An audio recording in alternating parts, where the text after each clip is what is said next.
trust has largely vanished. Everyone is looking for ulterior motives. And unfortunately, that's oftentimes true. And the people who don't, the people who just want to live quiet lives and do their jobs, um, life is hard enough, busy enough, not to be caught up in these kinds of things. But there are people who, make a living off of this kind of conflict and stirring it up. So it's we're not in a good situation. So really, we're here to talk about culture wars. This was your phrase 3 decades ago now. What was going on? How did you come up with it? Well, there's a long story and a short story. The long story I will abbreviate. For most of the 20th century, social scientists, I think politicians and political actors generally, thought that most of the conflict that was taking place in modern Western societies was conflict that operated along the continuum of political economy. It was really about the unequal distribution of wealth, of opportunity. It manifested itself in the conflict between business and labor, most prominently. But by the last quarter of the last quarter of the 20th century, it was clear that that political economy was no longer accounting for the major rifts that we are seeing, especially in the United States. These were conflicts over abortion, conflict over the values that are being taught in school, conflicts over sexuality and gender, the role of church and its relationship to the state. And political economy seemed to have very little to do with that. So in the late 80s, I started digging into this, and I found that, in fact, these issues that were being discussed and that were really tearing communities apart, tearing the nation apart, were not rooted in social class. In fact, they were rooted in a new configuration of public culture, competing visions of what the nation should be and where it's been and where it is now. And that, in fact, they were all linked by very deep cultural issues. So most people do think, though, today that the culture war is really a political battle over cultural issues. And that is absolutely true. But what makes this culture war endure is that it is also a battle over the fundamental understandings of the nature of the world, the nature of politics itself. It's not just about the politics of culture, it's about the culture of politics. So in some ways, you're saying the left versus right argument is dead.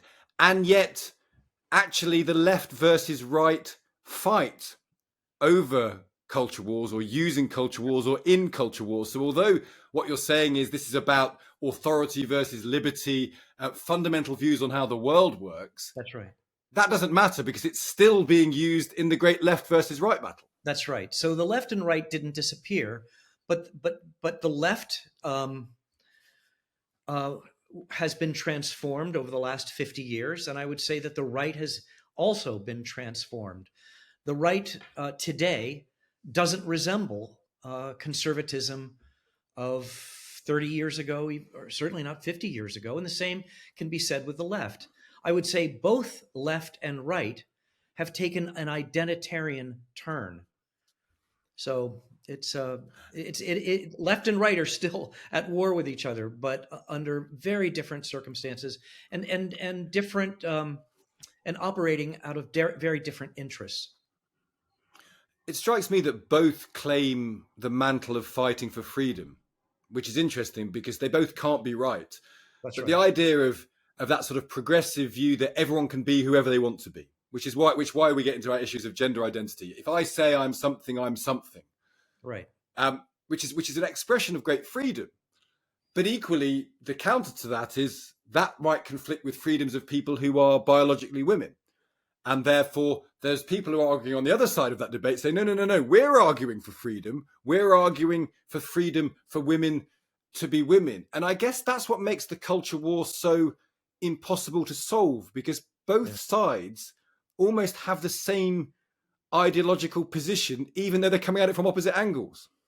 Well, you've put your finger on something really important, that the culture war is ultimately, it's many different things, but it ultimately traces down to a conflict over language itself. So the word justice, everyone is in favor of justice. The question is, what does justice mean? And for the left, justice is essentially equity. And for the right, justice is about law and order. The same with freedom. Freedom is mainly understood, historically understood, and I would say still understood on the right in market terms. It's about um, freedom from the intrusions of the state with private property. Whereas for the left, freedom is about lifestyle. It is an expressive type of freedom that's deeply individual and so on. But yeah, so you see people using the same words, but meaning fundamentally different things by them. And so as a consequence, people talk past each other. Yeah, we had a government minister on yesterday's program who got angry with us for using the phrase culture war. She was talking about Yeah, the self ID and single sex spaces. Should we have single sex bathrooms in this country? That was the thing she wanted to talk about. Now, there is an argument that she's doing that because she genuinely believes in limiting the risk for women, and I'm sure she does. There's another argument that she wants to use that as a way of signaling her position in the culture war. But she right, got angry and basically said, no, no, no. When you say culture war, you're diminishing the truth of what I'm saying.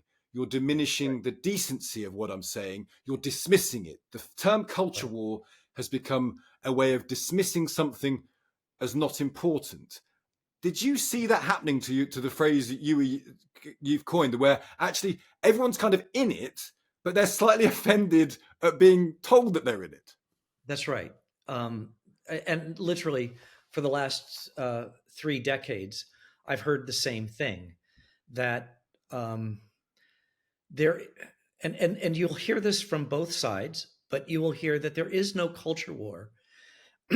And whether people are aware of it or not, whether they are motivated um, to deny what is plain to everyone, for everyone to see, is that to deny there is a culture war is in fact an act in the culture war. It is Yeah. essentially a statement that um, we don't have to take. If there's a culture war, it means we have to take the other side seriously. If there's no culture war, we can just dismiss them. We can ignore them. They have no legitimate claims. And I've seen this again on both the right and on the left. How much does technology play into this? Because one argument is we're never going to free ourselves from a culture war because tribalism is much more widespread than it ever has been before. You've That's got your right. teams, you've got your ideas, and because we can congregate in a way that we couldn't hitherto congregate because of technology, do you see that the sort of the triumph of technology is also the triumph of culture wars for the foreseeable future? I do. Yeah. The technology didn't start the culture war. The culture war has very deep historical roots that I trace both in the original book, Culture Wars, and the new book, Democracy and Solidarity. But the fact of the matter is that the new communications technologies intensify, they aggravate, um, they inflame these cultural divisions and cultural conflicts to a level that would not happen in ordinary social discourse. And part of the reason for that is that these technologies free people from accountability. If you have to say something in public that's provocative, that is hostile to someone else's values, you're going to probably, just to save your skin, you're going to want to be as civil as possible in stating your position, stating your principles, and so on. You're not going to be out there. I mean, there are going to be bad actors who want to start a fight and want to start an actual brawl and who want to incite violence, but most people are not. Um, these new communications technologies have no human accountability, and it gets worse in recent years because of the ways in which this discourse is driven by algorithms, which really don't even have authors. No, and they encourage a certain type of gathering of views, don't they? They do. So you're. I wonder whether this is a peril to democracy. You talk about your new book here. We had this week in Britain the First Minister of Scotland resign for lots of complicated political reasons. But it strikes me that he's yet another youngish senior politician stepping away from it all. And one of that reasons I wonder, is that the culture war? Is the culture war so exhausting that actually it's very hard to be a politician anywhere in Western Europe, anywhere in the United States, because not only do you have to deal with policy and a very complicated world and conflict, the notion of the culture war is kind of fundamentally unwinnable and exhausting. And the consequence of that might actually be people can't be politicians for long anymore because it wears them out. The most thoughtful and I think most well-educated and reasonable politicians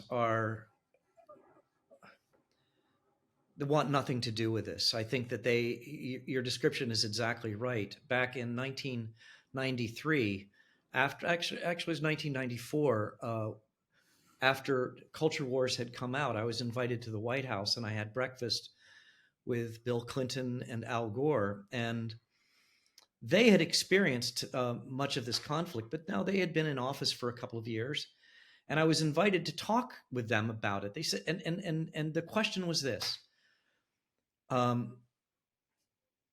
we know that there is a culture war going on. Until we got to Washington, we had no idea how bad it was and how irresolvable it was. What do you think we ought to do? And I think part of the answer to that question, I think there are no 5 easy steps for resolving this conflict, but one of them is surely about the need for thoughtful, intelligent, inclusive, oriented leadership that's capable of sticking it out. Most people don't have the stomach for it. But what we end up with, and certainly in the United States, I'm not in a position to say this about Great Britain, but in the United States, we now have a leadership class that is almost completely third rate.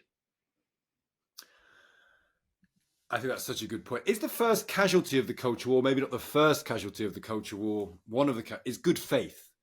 I wonder if this idea of good faith is just lost. That not only can two people with disagreeing positions disagree happily, that can't happen anymore. Not only is someone wrong, they're kind of bad for thinking it. And I don't really know what the answer to that, because we had this politician on yesterday, Kemi Badenoch's her name. She's the business secretary. She may well be the next Tory leader after the election, big figure. And she said, journalists should take what I say at face value. Stop always looking for bad faith.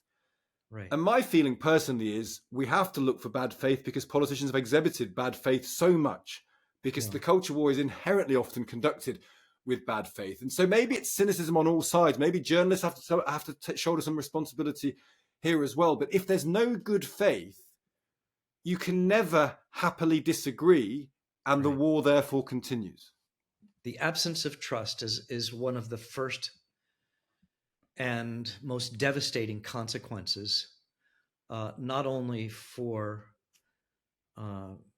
general amity in a society, but you cannot have a democracy without some levels of trust among the major actors, the institutional actors, but also the people who represent those institutions and lead those institutions. And so you're exactly right. It's trust has largely vanished. Everyone is looking for ulterior motives, and unfortunately, that's oftentimes true. And the people who don't, people who just want to live quiet lives and do their jobs, um, life is hard enough, busy enough, not to be caught up in these kinds of things. But there are people who make a living off of this kind of conflict and stirring it up. So it's we're not in a good situation.